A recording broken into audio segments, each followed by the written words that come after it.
And I think the Celtics have the Sixers number. And let's face it, in the playoffs, it ain't about who's the deepest team. It's about, because, you reduce your rotations. Right. I just think it's just going to be, I think it's a tough draw for them. I think the time for the Sixers to beat them was last year. Honestly. Yeah, absolutely. The A-List Podcast is brought to you by FanDuel, the exclusive wagering partner of the CLNS Media Network. Welcome to a special edition of the A-List Podcast. I'm Sherrod Blakely, and I am joined by special guest Keith Pompey, Sixers beat writer for the Philadelphia Inquirer. Keith, how you doing today, brother? Oh, I can't complain. I'm doing well. Thanks for having me. I wish I could have been there for the game down in Philly between the Celtics and the Sixers the other night, but I wanted to just kind of chat with you about that and Sixers and Celtics and all that good stuff, because something tells me that once we get to the playoffs, we just might be crossing paths again. But we'll talk a little about that later. But last night's game, Jason Tatum had a big second half. Derek White had, I think, 14 in the fourth quarter, finished with 27. Joel had a Joel Embiid kind of game. His numbers, he's always going to give you 20 and some change. Maxey was the guy that I want to talk to you a little bit about right off the bat. He has been playing some pretty damn good basketball. I mean, he's looking like one of the most improved, if not the most improved baller in the league. Take me through what's been the key to his just really strong start to the season. I think that his ball handling has been the biggest thing, and his court awareness. I mean, Maxey had several games where he had 10 plus assists and 0 turnovers. And, if you look at it, if you would have said that before the season started, like, I would have slapped you. Like, come on, bro, wake up, right? Like, but yeah, I mean, I think that's been the biggest thing. And also, addition by subtraction. James is a good player, but I think what not having James has enabled Maxey to take a larger role, and he's able to showcase more of his skills because he's not the third guy anymore, if that makes sense to you. Yeah, no, it makes perfect sense. The thing about Maxey, you touched on his ball handling, and that's the part of his game I don't think he's given much credit for, because when you watch him play, he's one of those guys that has a certain skill set that separates him from others. And for me, when I watch him play, it's that end-to-end speed. I mean, Drew Holiday, you know Drew from being in Philly. Drew is a really good defender, arguably the best on-ball defender in the league. And there were multiple times in that game where, Maxey just hit the B button and just blew right past Drew. How has he been able to continue to do the things that he's shown the ability to do, but still get other guys involved? Because his playmaking, as you pointed out, that's been one of the things that I think a lot of people have been surprised at, how quickly he's been able to kind of fill or at least address that void left by Harden's departure. And that's a great question, Sherrod, because right then and there, that's the biggest thing that he still has to figure out. Because it's like it comes to a point where he is getting people involved, but it's coming to a point where Nick Nurse is saying, nah, bro, like, yo, it's great, but we need you to score. We need you to do more. And like, so that's the biggest thing that he has to figure out, because he wants to be a point guard. He wants to show everybody that he can get his teammates involved. But with that top end speed that you talked about, they know that that's a mismatch. You know what I mean? Especially in the open floor. So instead of him passing the ball, they would love for him to shoot the ball a lot more. But I will say, it's different, because what he is if you ever held a conversation with this guy, he's a selfless person. So he's a selfless player. And it's to one of those things where he's not happy unless everybody else is happy. So he is distributing rock, but they want him to be more of a selfish player for them to be great. That's crazy to think about, because you look at that roster, when James was there, it seemed like he would have been that ideal add-on piece, because James is very aggressive, very, I got to get mine. And Joel, same way. And it seems that, Maxey was that guy that can be cool with everyone trying to get theirs. Just give him a little slow sliver of pie. He good. And now you need him to be more James Harden-like, to be honest with you. Where he's looking for his. How much of a challenge do you think that's going to be for him? Because to your point, Keith, that's not really something that comes naturally to him, to be that kind of dude.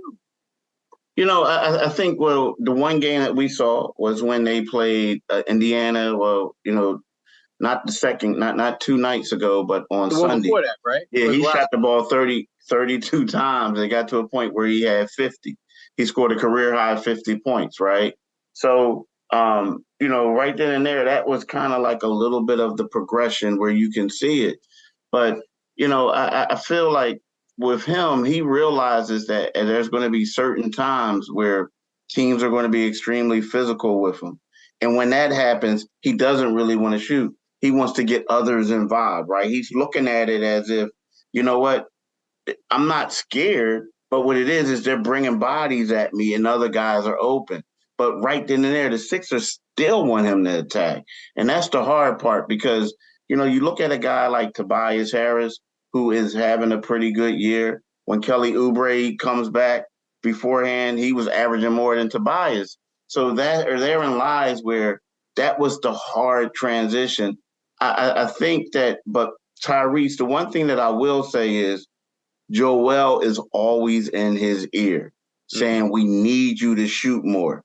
Nick Nurse is always in his ear saying that. So I feel like by the time we get in February and all that I think that he'll have it a little bit down pat. To be a little bit more aggressive. Yeah. Yeah. And you just touched on another key piece of the Sixers with the fast start, and that's Kelly Oubre, who reportedly was hit by a car. And at first they said he might. I think there reports that he missed significant time, and now it's like he may be back much sooner than that. What's the latest on Oubre? And speak to what he's meant to this team. Getting off to such a good start. You know what? First, I talk about like the latest. Well, it's funny because like they said significant time, and then I was talking to a source yesterday who said, "Yeah, we think he'll be back in a couple weeks, right?" And you're like, "Whoa, okay, all right, yeah." It's like, okay, that's good. Like microwave injuries nowadays, right? but but significance. It's been crazy because you look at it, and it's like two teams that need each other.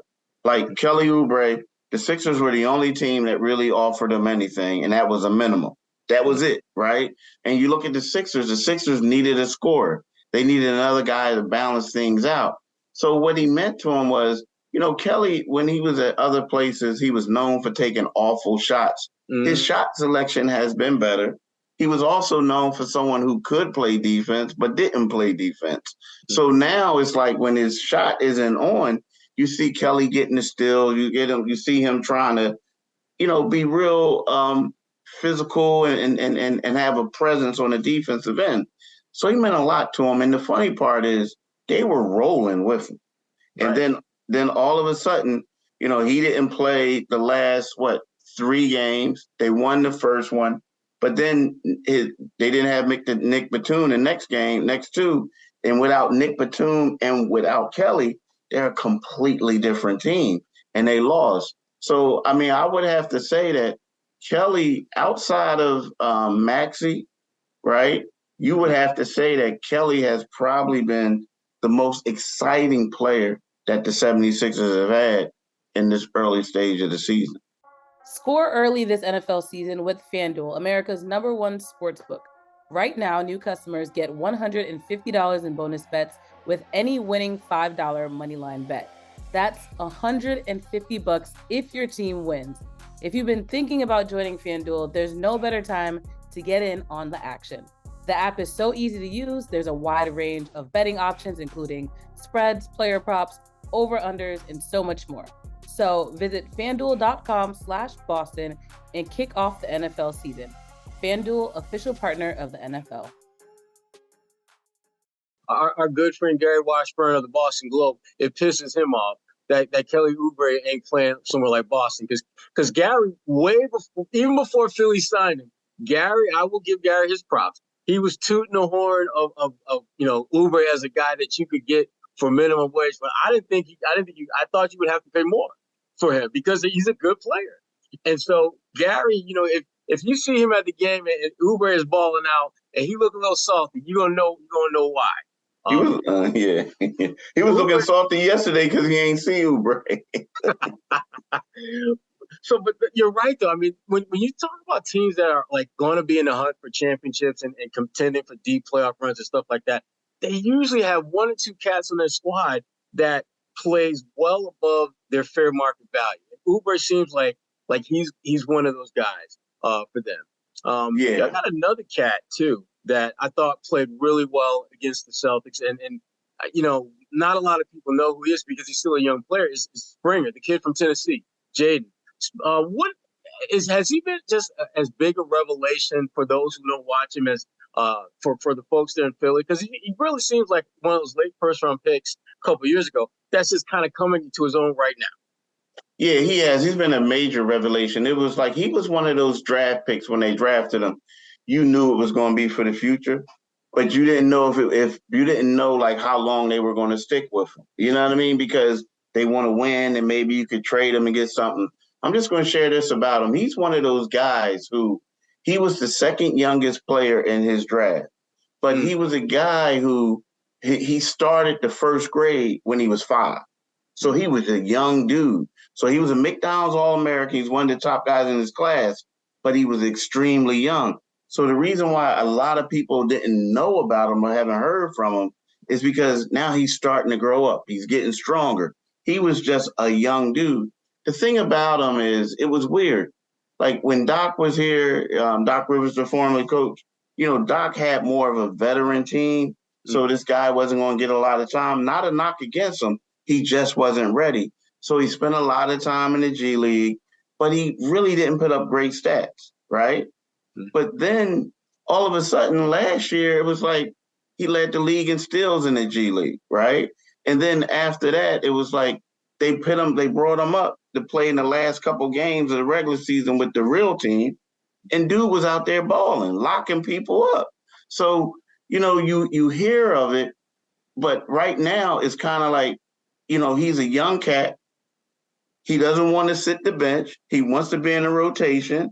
And whenever he gets in there, he's trying to make something happen. The one thing I would say about this, Sherrod, is like a lot of these young cats don't know their role. Right. He knows his role. He knows the best way for him to get on the floor is to make something happen on the defensive end and use his athleticism as far as crashing the boards and going out in transition.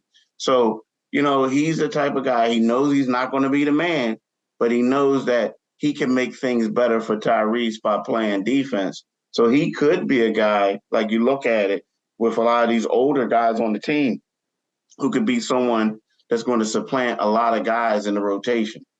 Yeah, because the one thing that I loved about his game, the other night against the Celtics was just how, when he got into the game, you probably didn't expect him to play a ton of minutes, but it seemed that the longer he was out there, the more he was impacting the game. He only had 9 points, but he was like plus 20 when he was on the floor in 20 minutes of action. So, I mean, literally every minute out there, the Sixers were getting better with his presence. And having guys like that on your bench, I mean, that is a major luxury that most teams don't really have.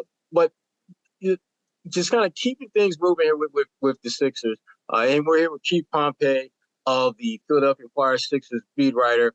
The guy that is always going to be a focal point for Philadelphia when it comes to success or failure is Joel.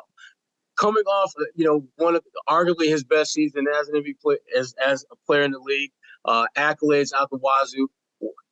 Are there things about his game that you see as being better or just as good this year? Because I'm looking at him play, and he's doing Joel things.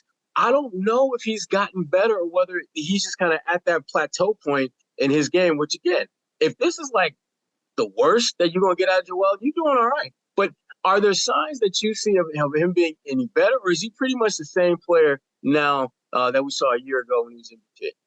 You know what? I'll say this. Like, I think yesterday was a bad game for him, or when they played the Celtics, it was a really bad game for him. He looked like he was tired. He was fatigued, this and that, the whole nine.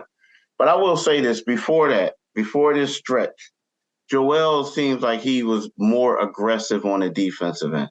There was times in the past where, Joel was just like, yo, bro, go out there. Like, he was always on like cruise control. Yeah. And he's been a pretty good rim protector this season. He wasn't that way too much in the last game against the Celtics, and I think fatigue factor in. But I would have to say that his defense, his hustle, he's typically been hustling more. Now, the one thing I will say that I guess is an improvement, Joel has yet to miss a game. Now, I know it's only been 11, but they had two sets of back-to-backs. Right. Joel has played in every game. And in the past, That's shocking. Exactly. So he played in a lot, but I think that right now he has to get his body conditioned for this because he was rolling at one point, and then all of a sudden the last two games he looked like somebody had a piano on his back. Like he just looked bad. You know what I'm saying? So, and then I'll say something else. I got to give the Celtics credit. He was a minus 25. Right? Whew. Do you know he's done that 6 times in his career? Wow. 3 were against the Boston Celtics. I don't know what it is with them, but whenever they got 3 of his all-time worst games. And again, I'm throwing statistics. I'm talking about defensively. 3 of his all-time worst defensive performances have come against the Celtics. That's crazy. Well, for those of us who watched him play beyond just when he plays Boston, it's different most of the time when he plays Boston. And I don't know whether it's just the Al Horford factor or whether it's just, for some reason it's a mental thing with him where, he knows that this is a team that has kind of had his number throughout his career and he almost plays himself out of some games mentally. I don't know, but there's a definitely different energy that he comes to the game with and executes with against the Celtics that doesn't really make a lot of sense. But something else that doesn't make a lot of sense, or maybe it does, depending on you would know this better than I do. Your boy, James Harden.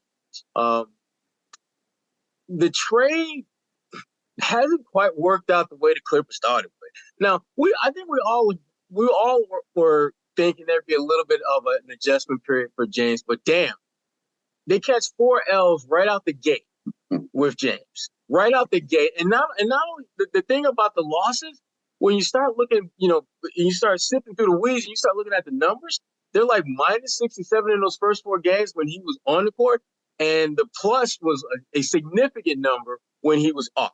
Are you shocked, surprised at all by the struggles that he's had in kind of really immersing his game with Clippers? Yes and no. For the role that they want him, they need him to be, like being a scorer, all this, I don't think he can do that anymore. I think if James had some other, if James was just a facilitator getting out and go, yeah, he's good. But I don't see, I think the problem with James Harden is, James Harden is that type of guy now in his career. He's getting older. He'll give you every 4th game, I think he'll step out and give you a dominant performance. But on a nightly basis, he's just not that guy anymore.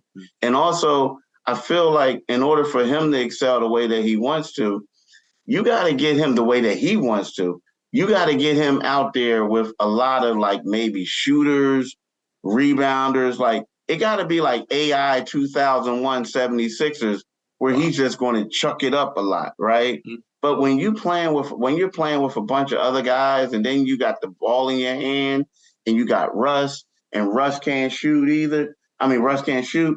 It's kind of like this. All it does is create space and issues, right?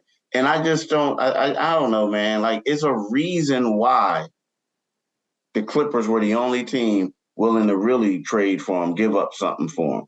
So when you ask me if I'm surprised, I am,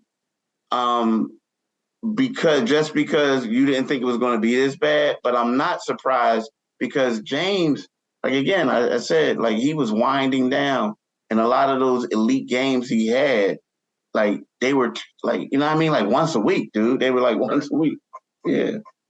Yeah, because there was a point in time where pretty much whenever you knew the Beard was going to be in the building, you chalk him up for 25, 7, and 9 before he even combed through the Beard to get some of the food out of the Beard. He was already in triple double mode. These are your hiring goals, they say. They're very aggressive, but when everyone looks to you, you're calm. Why?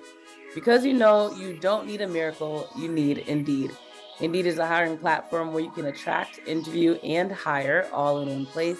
Instead of spending hours on multiple job sites searching for candidates with the right skills, Indeed's a powerful hiring platform that can help you do it all. They streamline hiring with powerful tools that can help you find your matched candidates.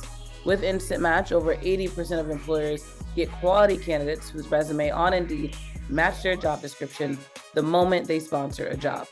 Candidates you invite to apply are 3 times more likely to apply to your job than candidates who only see it in the search.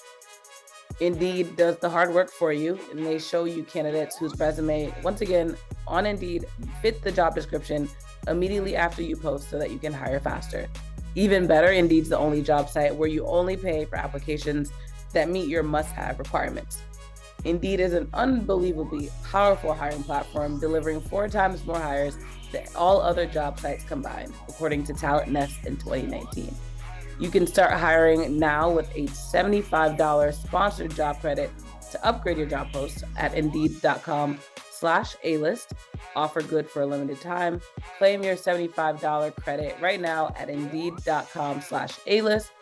Once again, Indeed.com/A-list, and show that support by saying you heard this on the podcast.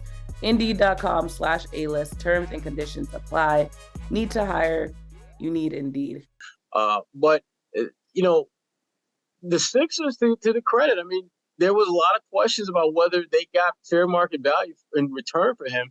And when you look at the players it seems that the Sixers were able to get not necessarily better players, but a better fit of players for what they're looking to do. Is that fair to say? I agree, and I agree. And if you and this is no knock at PJ Tucker, it's no knock at Danny Green, right? No knock at Philip Petrusev. But when you look at that, they did get better quality of players. They did, because you got to take James Harden out of the equation, right? Like, you look at it and you say, okay, so is Nicholas Batum better than PJ Tucker right now? Yeah, I think he is, right? Yeah. Would you say Robert Covington might be a little bit more, a little bit closer to him, a little bit better? Yes, I will, right? So, Marcus Morris, is he better than Philip Petrusev and this and that? Yes, he is. So it's to me, it was an upgrade, but you are right. It is a great fit because, see, when you look at this team now, right now, you don't have anybody competing with Joel to say, this is my squad. What you have is you have a lot of dudes who know how to play defense, right? And then you got Marcus there who can shoot, right? And what they're doing is they know their roles. And Joel is the man, the unquestioned man. So when you look at that, yeah, it's a fit. It's also a fit on the defensive end. Nick Nurse likes these long wings forwards who, who can get deflections and everything. They have a bunch of those guys. They're not asked to shoot. They're asked to come in and provide defense. So, yeah, I think that what they did is it was a good trade from that standpoint because you're able to bring in these bodies. Yeah, we talked a little about Jaden Springer, one of the newcomers for the Sixers this year, and what he's been able to do. But the biggest newcomer of all the newcomers is head coach Nick Nurse. Just what are your early impressions of Nick, who seems to have a pretty good pulse for what this team can do and what he wants this team to do going forward? Yeah, I've been extremely impressed with Nick Nurse. And it's you don't want to say this because you don't want to seem like you're the homer dude, but you feel Nick Nurse, if the Sixers, finish second, he has to be in the East or even third.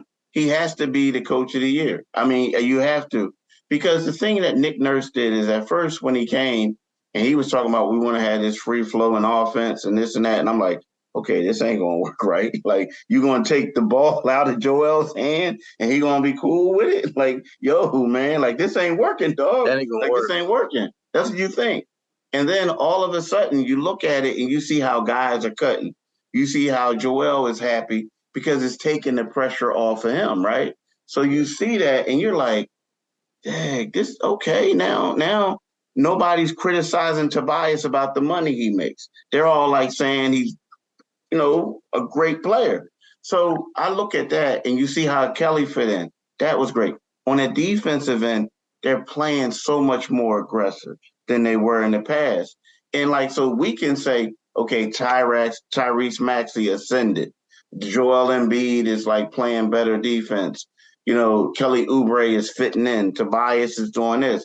Nah, it's all the coach. The coach is the one putting all these guys in these positions and getting buy-in from everyone. So yeah, Nick Nurse has been, in my opinion, the MVP of the team thus far. Okay. Now, shifting gears a little bit, because we talked quite a bit about this, the Sixers. Let's talk a little about the Celtics. They were expected to be one of the better teams this year. You've had a chance to see them play a couple times this year. What are your impressions of the Celtics after seeing them do the things just this early part of the season? I think the Celtics are the best team in the league. I do. I feel like, the scary thing that I had early on, the major question marks was about the bench, right? And I do still think that they got a move in them and they can go out there and get another guy. But when you look at the Celtics through 1 through 6, I think they got the best starting lineup. And Al Horford coming as a 6th man. I know he's 38, but Al can still play. You know what I mean? So I like that. Now they got a couple bench dudes that they're not exactly like the dudes that people are saying I'm gonna do a scouting report for, but just leave them open. Just leave them open. They're gonna hit that shot. But let's talk about to me, the biggest, the most underrated thing with the Sixers is the backcourt. I honestly believe that Drew Holiday and Derek White, and I know I might be in a minority nationally, but I think that's the best backcourt in the league right now. I mean, Drew Holiday is a 2-time All-Star, right? Drew Holiday is like an all-defensive type of guy. Now, is he the flashy, the sexy dude pick? No. Is Derek White that? No. But Derek White can play, man. We look at the 2 games that they lost, and the one game that they they struggled against Brooklyn, they won. Derek White wasn't there. They go to Minneapolis and they lost. Derek White wasn't there. That was in overtime. Then he comes and he flies back and gets there like an hour or so before the game against the Sixers, and then they lost that game. That dude right there is important, special. Now the thing is, I like Kristaps. I like him in a non-star role, right? If you say Kristaps, you're going to be my number 1 and number 2, you might be in trouble. But as a non-star role, just hitting threes and rolling to the basket, doing stuff like that, I really like it. But the question mark on the Sixers, on the Celtics is the Jays. Are y'all going to play together? Are y'all going to play together? You know what I mean? And if they do, and I don't mean what they was doing at times. Okay, bro, I got the first half and you got the second half. Right. Nah, if they could play together, they're good. But when you look at this starting lineup on paper, before you see them, you say, that's a small lineup. You say that. But then you look and you realize how big Jason Tatum actually is. And you I saw him playing against Tobias yesterday. He was giving Tobias the business, man. It was like he was a 2 guard. It was he's bigger than Tobias, but it was Tobias was trying to guard a 2 guard, and it wasn't working out for him. So I feel like this is the best team. The thing is, I do think that they need at the trade deadline or some particular point to go out there and get a dog to come off the bench, get somebody for that bench. Well, they need one, but that lineup, I really like it, man. I really do. Yeah, that's been the big question mark with him, and particularly when a guy or 2 goes down. But that's what made the win over Philly the other night so impressive, was that no Jaylen Brown, no Kristaps Porzingis. So you throw Sam Hauser into the starting lineup, you throw Al in the lineup, and Al had been shooting the ball particularly well before that. So there were some questions about how impactful will he be. And Al, made some big shots. Sam hit a couple shots. And then they went, the Celtics, they went a little bit deeper than I think most people expect them to go on the bench. I mean, we saw guys that, who hardly ever play, like Delano Bant used to play for, Toronto, young fella. He came in there, gave him great minutes and played like 8 minutes and was like really, really effective. And, Steve, the shooter, used to play for Detroit. He comes in there, takes 4 shots, makes a couple. He's got 5 points in about 6-7 minutes. They got a lot of value out of guys near the end of the bench. But Keith, the thing that, and we'll kind of close it out on this. I mean, we're talking with Keith Pompey, Sixers beat writer for the Philadelphia Inquirer. Looking at this Sixers team, looking at this Celtics team, would not surprise me if they met in maybe the second round of the playoffs, maybe even the conference finals. Based on what you've seen thus far, how do you think that series would go if these two were to collide, in the conference finals, for example? I think the Celtics will beat them, dude. I do. I mean, it's just certain teams you don't want to play. I mean, people in Philly don't want to hear this, but with me saying that, but it's certain teams you don't want to play. I think that, see, the one thing that we got to understand is that, the Celtics, with having Sam Cassell on there, Sam Cassell been around for the last 3 years. Joel, he going to say, hey, Joel doesn't like this. Al Horford, this is you said Al wasn't shooting the ball particularly well. You had to know he was going to shoot the ball well going to Philly. Because my man was blowing kisses and all the whole nine. You know what I'm saying? We saw a 25-year-old Al out there with the energy. You know what I'm saying? So, I honestly think, and I do think, yes, Maxey has ascended.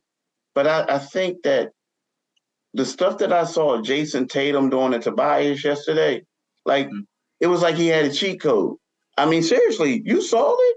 So I just think that there's certain teams that have a number, and I think the Celtics have the Sixers number. And let's face it, in the playoffs, it ain't about who's the deepest team. It's about, because, you reduce your rotations. Right. I just think it's just going to be, I think it's a tough draw for them. I think the time for the Sixers to beat them was last year. Honestly. Yeah, absolutely. Well, listen, Keith, as always, appreciate you, brother. Keith Pompey, Sixers beat writer for the Philadelphia Inquirer. This is the A-List podcast. I'm host, Sherrod Blakely. Thanks for checking us out. Check all your podcasting apps where you can get the latest episode of the A-List podcast in addition to this one. So again, thanks for checking us out. We are out.